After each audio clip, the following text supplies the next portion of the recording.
బోనమ్మా చెప్పండ్రి. కావేరి ఎక్కడున్నావు? ఆఫీస్ నుంచి ఫోన్ వచ్చిందమ్మా, ఆడికే పోతున్నా. వద్దమ్మా, నువ్విక ఆఫీస్కి వెళ్ళి ఉపయోగం లేదు. అక్కడ నీకింక స్థానం లేదు. అన్నా ఆట ఆపండ్రి. బోనమ్మా ఏంటమ్మా ఏమంటారు మీరు? నాకు ఆఫీసులో స్థానం లేకపోవడం ఏంటమ్మా? నిన్ను టెర్మినేట్ చేస్తున్నారమ్మా. నన్ను క్షమించు కావేరి, కంపెనీకి చైర్మన్ గా ఉన్నా నీ స్థానాన్ని కాపాడలేకపోతున్నాను. బోనమ్మా నేనేం తప్పు చేశానని నన్ను తీసేనీకి? మన మూర్తిగారి కంపెనీ వాళ్లతో కలిసి చేయబోయే ప్రాజెక్టు గురించి ఈ రోజు ఉదయం జరిగిన మీటింగ్కి నువ్వు కావాలనే వెళ్లలేదంట. నీతో జరగాల్సిన మీటింగ్కి నువ్వే వెళ్లలేదని, వాళ్ళని ఫూల్స్ని చేశావని మూర్తి కంపెనీ వాళ్ళు హర్ట్ అయ్యారంట. అందుకని ఆ విషయాన్ని వాళ్ళు సీరియస్గా తీసుకుని మన కంపెనీతో జరగాల్సిన డీల్ క్యాన్సిల్ చేసుకున్నారంట. బోనమ్మా ఇది అన్యాయమమ్మా. ఇయాలగా మీటింగ్ గురించి నాకు తెలియదు. నాకెవరూ చెప్పలేదమ్మా. అలాంటిది గా మీటింగ్ నాతో ఉంటుడేంది? నాకు తెలియని మీటింగ్లా నేను లేను అని గా కంపెనీ వాళ్ళు గిసంటి నిర్ణయం తీసుకున్నాడేంది? బోనమ్మా ఇదేది నాకు తెలిసి జరిగింది కాదు. మా బావకి పానం మంచిగా లేదని హాస్పిటల్కి తీసుకుపోయినా గాగంలా ఫోన్ కూడా ఇంటికాడనే మర్చిపోయినానమ్మా. గా మీటింగ్ ఉందని ముందే తెలుసుంటే నేనే ఆఫీస్కి ఫోన్ చేసి నా పరిస్థితి చెప్పుకుంటుంది కదమ్మా. ఈ విషయం ఇంత దాకా నేనెందుకు తెచ్చుకుంటా చెప్పండ్రి. కావేరి, నువ్వు పొరపాటును కూడా తప్పు చేయవని నాకు తెలుసమ్మా. కానీ ఆఫీస్లో ఇంత పెద్ద సంఘటన జరిగింది అంటే దీని వెనక ఖచ్చితంగా ప్రియ కుట్ర ఉండే ఉంటుంది. నిన్నెలాగైనా ఆఫీస్ నుంచి బయటకు పంపించడానికే అది ఇంత పెద్ద డీల్ క్యాన్సిల్ అయ్యేలా చేసుంటుంది. అది దాని ఉనికిని కాపాడుకోవడానికి ఎంత పాపానికైనా ఉడిగడుతుందని నీకు తెలుసు కదమ్మా. మీ పవిత్రమైన ప్రేమలో చిచ్చు రగిల్చి నా కోడలిగా నువ్వు రావాల్సిన స్థానంలోకి అడ్డదారిలో అదొచ్చి చేరింది. అంత చేసిన దానికి ఇలాంటివి చేయడం పెద్ద కష్టమా? ప్రియ చేతుల్లో చిక్కుకున్న నా అర్జున్ని కాపాడ్డానికి, మా ఇంటిని రక్షించడానికి నువ్వు ముందడుగు వేసినా నీ అడుగు ఇక్కడితో ఆగిపోక తప్పడం లేదు. ఆ ప్రియ మాయలో ఇరుక్కున్న అర్జున్ ఇప్పుడు ఎవరి మాట వినే పరిస్థితుల్లో లేడు. జరిగిన ఈ డీల్ క్యాన్సిల్కి నువ్వే కారణమని వాడు నమ్ముతున్నాడు. అందుకేనమ్మా నిన్నాఫీస్ నుంచి తీసేయడానికి వాడు నిర్ణయించుకున్నాడు.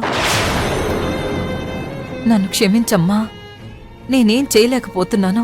బోనమ్మా నేను తప్పు చేయనని మీకు తెలుసు. మీకు గా నమ్మకం ఉంది. గది నాకు సాలమ్మా. మీరిప్పుడు ఏం చేయలేని పరిస్థితిలో ఉన్నా గాని నా తప్పు లేని కాడా నేను దోషిగా నిలబడలేను. ఇప్పుడే పోయి అర్జున్ బాబు ముందు జరిగింది చెప్పి మాట్లాడుతా. అర్జున్ బాబుకి అర్థం చేయనీకి నా వల్ల ఎంత అవుతుందో అంత ప్రయత్నం చేస్తా. ఉంటానమ్మా. అన్నా పోనీ అన్నా.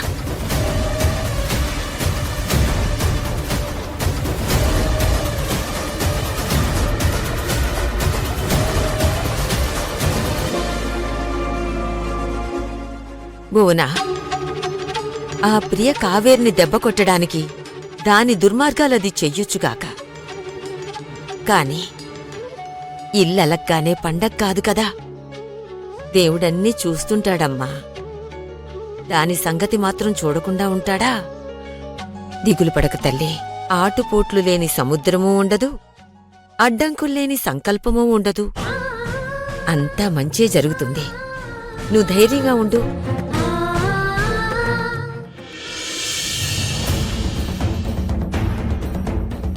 సార్ వస్తున్నాను సార్, దగ్గరలోనే ఉన్నాను.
Sir please sir Maya, sir, కొంచెం సార్, అటు ఇటు ప్లీజ్ సార్. ఉంటే ఓ సార్, అమ్మాయి చెప్పండి. అనుకుంటున్నావా? మనుషుల ప్రాణాలు తీయడం ఇతని కొత్త ఏం కాదు.